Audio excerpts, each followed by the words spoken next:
بسم اللہ الرحمن الرحیم۔ السلام علیکم۔ آج کی اس ویڈیو میں شیخ التفسیر والحدیث حضرت مولانا مفتی ظفر علی خان صاحب رحمۃ اللہ علیہ ایک ایسا وظیفہ بتا رہے ہیں جس کو اگر آپ پہلی بار پڑھیں تو اس کو 41 مرتبہ پہلی دفعہ پڑھیں، پھر روزانہ اس کو ایک ایک مرتبہ پڑھیں تو اللہ تعالیٰ اس سے آپ کو بہت نوازے گا۔ آپ حضرات ملاحظہ فرمائیں۔ یہ صورت عجیب و شان ہے، کہتے سخت کو نرم کرنے کے لیے ایک سیر ہے، بادشاہ ظالم کی گرفت اور پکڑ سے نکالنے میں تیر بہدف ہے، لاعلاج بیماریوں کے لیے شفائے عظیم ہے، اور دشمنوں کے سر کو نیچے کرنے کے لیے تلوار الہی ہے، اور اتنے فضائل و مناقب ہے کہ علماء کہتے ہیں مت بیان کرو، لوگ اور صورتیں چھوڑ کر اسی کے وظیفے کریں گے۔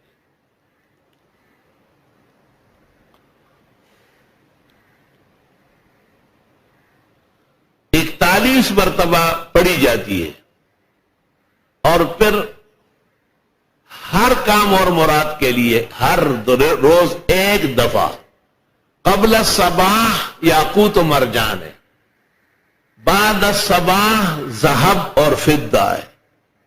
سورج نکلنے کے بعد جب چاہے پڑھنا جائز ہے، لیکن مرادیں پوری ہوتی ہے قبل الصباح اور عند الصباح۔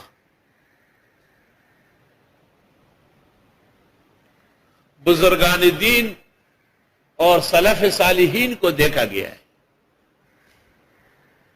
کہ جب کسی کے بیمار ہونے کا سنتے ہیں اور یہ بھی خیال میں آتا ہے کہ بھئی اب کافی وقت ہو رہا ہے یا پریشانی بڑھ رہی ہے، تو فجر کی نماز میں سے امام صاحب یا وہاں کا کوئی ذمہ دار اعلان کر لیتا ہے کہ فلاں کے گھر جا کے سورہ تغابن پڑھنی،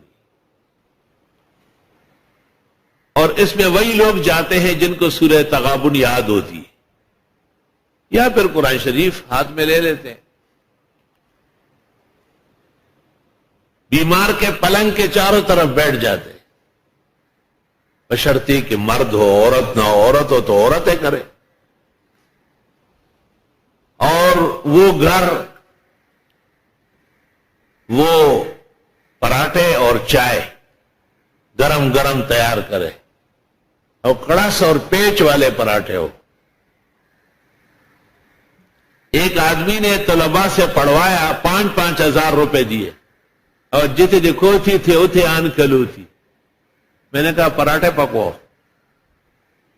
حیران رہ گیا، کہا 5-5 ہزار روپے۔ میں نے کہا وہ تو خیرات صدقہ ہو گیا، سورہ تغابن نہیں ہوئی۔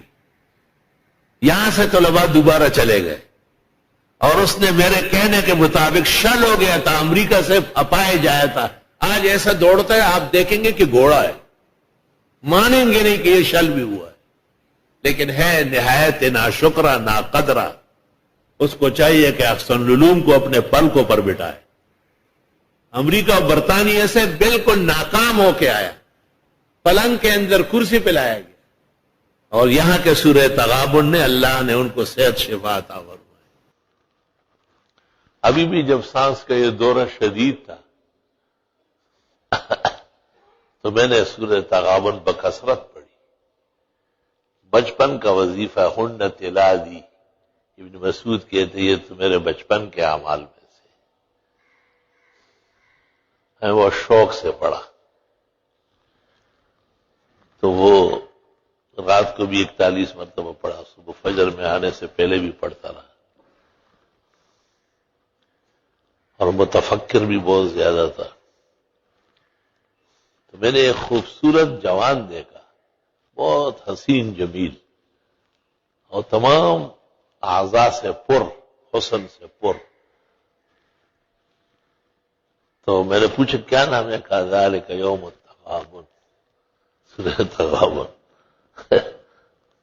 اللہ اکبر، کہا آج آپ کو صحیح طرح کھڑا کر دیتے ہیں۔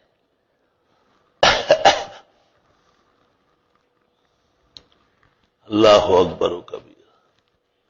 بعض صورتیں متشکل ہوتی ہے باقاعدہ، اسی طرح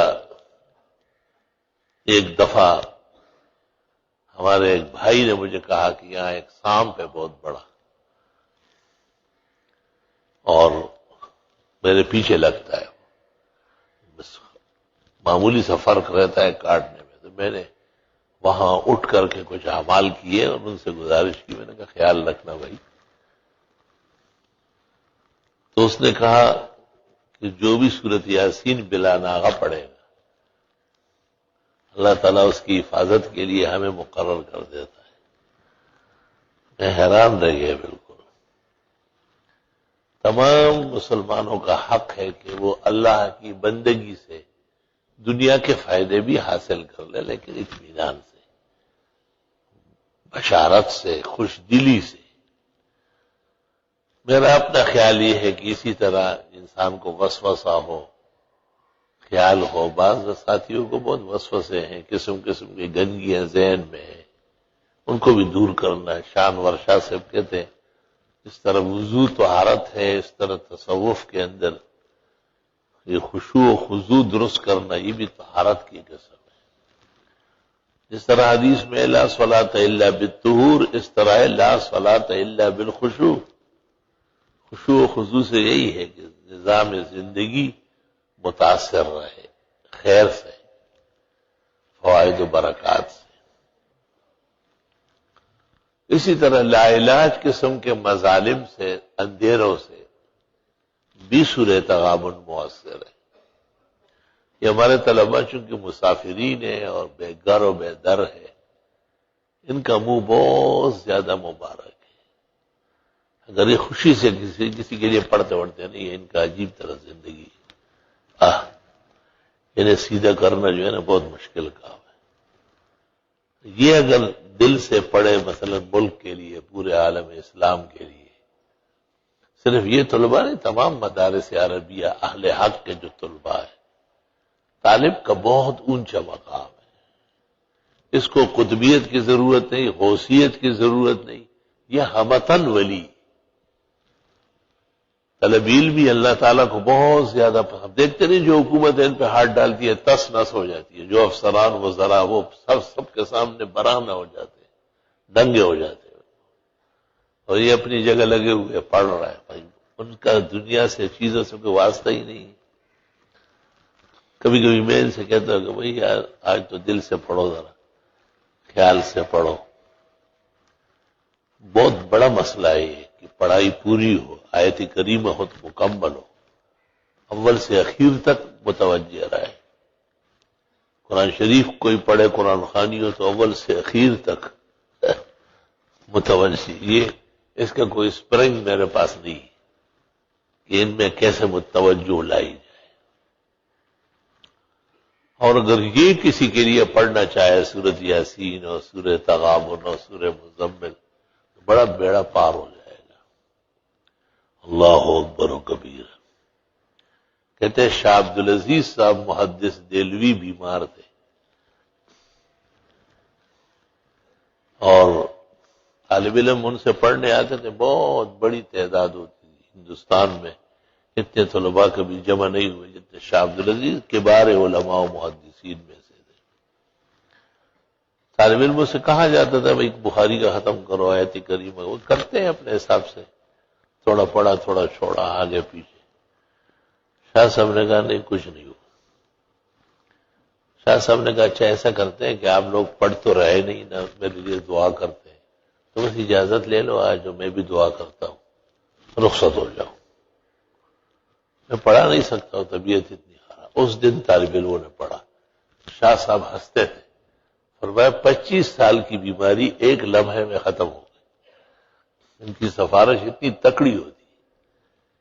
اللہ کی شان ہے. مجھے خوف ہے کہ اپنے لیے بھی دل سے نہیں پڑھتے، توجہ اتنی کمزور ہے، اپنے لیے بھی نہیں پڑھتے. ایک طالب علم ایک ناحق کیس میں گرفتار تھا، میں نے اس کو کسی طریقے سے پیغام دیا تو وہ وقت لگ گیا اس میں، اچانک شوٹ کیا آ گیا. کہنے لگے کل ہی پڑھا آپ کا. میں نے کہا اس سے پہلے خط تو ملا تھا لیکن میں نے نہیں پڑھا. دیکھا ذرا تو مجھے انداز ہوا کہ ظالم لنفسہ کا مرض بھی ان میں ہے. اپنے لیے، والدین کے لیے، بھئی آپ کو علم کے لیے بھیجا ہے، گھر بار سب چیزیں آپ کے لیے معاف کی ہے کہ آپ پڑھ کے آئے، کتنا احسان ہے ان کا۔ جوان لڑکا زمیندارہ کرے، بہترین فصلیں اگائے، دکانوں پہ بیٹھے، تنخواہیں لے، ہر کام کر سکتے ہیں جوانی کے عالم میں، تو وہ سب آپ کے لیے معاف ہے، اور آپ سے یہ توقع ہے کہ آپ علم نبوت حاصل کریں۔ تو والدین کے لیے، اعزاء اقربا کے لیے، جو ان میں خراب لوگ ہیں ان کی ہدایت کے لیے زیادہ دعائیں مانگیں۔ ان میں سے یہ سورت جو تغابن کے نام سے ہے، جو آج نماز میں پڑھی گئی، بزرگان دین کا مضبوط وظیفہ رہا ہے۔ میں نے اب تک جتنے بزرگوں کو دیکھا ہے، بلکہ خواتین تک، ان کا پختہ وظیفہ رہا ہے۔ وظیفہ اس کو کہتے ہیں کہ زندگی کا حصہ ہو، جب تک وہ جیے، خواہ سفر میں ہو، حضر میں ہو، صحت میں ہو، مرض میں ہو، اس صورت سے سروکار رکھتے ہیں۔ اور لاعلاج بیماریوں میں، جس میں اسباب بظاہر معطل معلوم ہوتے ہیں، ڈاکٹر یا حکیم، طبیب یا دنیا کے نسخے اور تدبیر کی شکست جب نظر آ جائے، یہ صورت عجائب دکھاتی ہے۔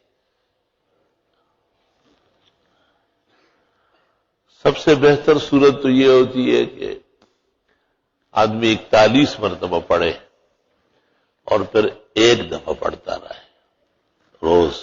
41 مرتبہ کسی غرض کے لیے بھی پڑھی جاتی ہے، کسی کام کے لیے ضروری، غرض سے مراد کوئی ضروری کام جس سے آپ دو چار ہو اور آپ چاہتے ہیں کہ خیر و عافیت سے ہو جائے۔